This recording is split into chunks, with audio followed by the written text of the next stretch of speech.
Hey, friends and fellow seekers, those looking for solution to struggle, I feel you. This is Barbara McDermott with Shift Formula. And today I'd like to put this word across your awareness, okay? Unlike Mary Poppins, who gets to say supercalifragilisticexpialidocious, we're talking hyperinsulinemia. Hyper what? Say, what is that? Some of you, some of my clients come with this word. Their doctors have handed them this word. You don't have diabetes. Your blood sugar's okay, but you have what we call hyperinsulinemia. So let's take them. I don't mean to chuckle at that. That was a bad place, except that it's, we get these big words, but no one's really cutting to the chase and saying, well, what that is it, and what do I do about it? Why do I have this? Why can't I lose the weight that the medical community is telling me to lose? Why can't I lose the weight that all my fitness trainers and group exercise instructors say, just work harder, come to 3 more classes a week, watch what you eat, do a dry January, watch your carbs, watch your fat. What are we supposed to watch? All we know is we're watching this grow and grow. Well, hyperinsulinemia, if we break it down, hyper means what? We think of a child who's hyperactive, right? That means lots or higher than normal, all right? I'm going to put the word lots down, or lots of, okay? And emia is it's like an end part of a word, suffix type thing, added on to a science word that talks about something about the condition of the blood. So emia is related to our blood, okay?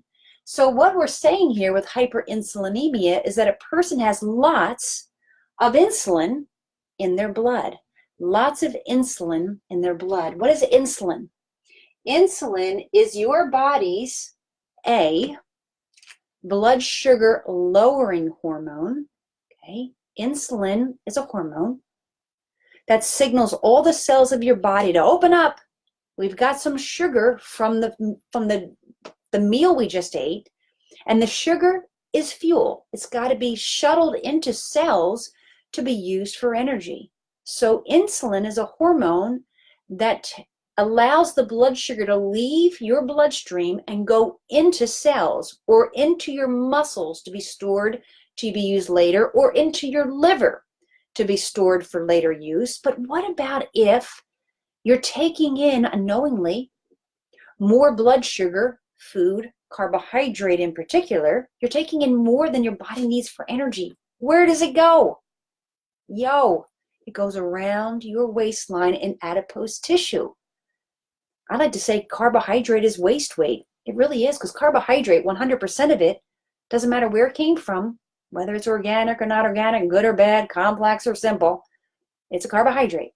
And if it's more than what our body needs for energy when we're eating it, it's going to get shuttled into adipose tissue and just convert it from sugar fuel to fat fuel. See, fat is fuel that we can carry in limited quantities. Glycogen, which is sugar stored in your muscles and liver, there's a certain amount we can fit in. Okay, so the rest gets shuttled and converted to fat. This is why when we are struggling with body weight and unable, even though we're exercising, we've changed the way we eat, we changed the way we think, we're eating gratefully, mindfully, we're walking 10,000 steps, we're doing it all, we're pedaling our bikes, getting motivated, but this never changes, because insulin is your fat regulating or fat storage hormone. When insulin is hyper present, fat burning is shut off. Think about that.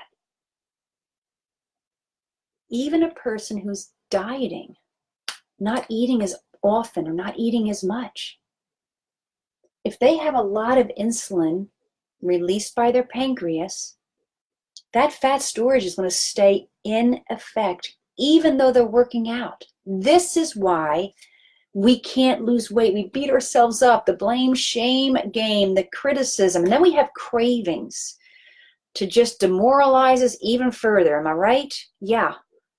So my daughter had struggled with. When we understood it's just about getting insulin down, then fat storage gets released and we can actually tap into, we can actually burn up the fuel that we've been carrying if we can get insulin levels lowered. So hyperinsulinemia means there's lots of insulin being pumped out by your pancreas. Now, even if you've changed your eating, say, wait a minute, I changed my eating. I'm not eating the carbohydrates like I used to. Why am I still having high amounts of insulin? Well, our body's like a computer. It remembers data. It remembers action. And if we had spent decades consuming a lot of carbohydrate, our pancreas is used to pumping out insulin. And unfortunately, when we're pumping out a lot of insulin over the decades, our cells become resistant to insulin, so our body pumps out even more. Hyperinsulinemia is kind of like insulin resistance. Insulin resistance to me is insulin persistence. Your body will push out more and more. Now we have heightened amounts of insulin, so all of your efforts are kind of for naught. You can't tap into your belly fat, your body fat, because insulin levels are elevated. Okay? So the trick is to get insulin levels down. One of the most powerful ways to get insulin levels down and resolve hyperinsulinemia is actually forgetting to eat. You know, eating less often is our way out of mayhem. Now, forgetting to eat might sound painful. How can I possibly forget to eat? Think about it. When could you forget to eat? Well, if I didn't have cravings, I could forget to eat. If I wasn't hungry, I could forget to eat. If I was satisfied and calm and energized, I probably could forget to eat. Well, actually, all of that happens when you bring insulin levels down. How cool is that? So you get double win. When you bring insulin levels down, when you become the smartest person in your life, that's my goal for you, to know what's going on with yourself. Two things happen. First, body fat is accessible. You start creating fat-burning enzymes again when insulin levels are quiet. Now I can operate through my day on my body fat. This is how slim people are able to stay slim compared to someone who's been struggling with their weight. It's insulin. And the second thing is cravings dry up and you are literally not hungry for hours. Maybe the last time that happened to you were 7 years old, right? When we were kids, we did that. We played for hours and hours without thinking about food, didn't we? You can regain that again once you understand how it operates. So imagine not being, cravings, they're gone, but then not being hungry for hours. So insulin levels drop down nice and quiet. So you're operating on your body fat. That is weight loss 101, and it's yours for the taking. So just type in forgettoeat.com. I put the link right there. You can just click on it to learn more. The rest of your life certainly can be the absolute best of your life once you know how it all works. It's all about working smarter instead of harder.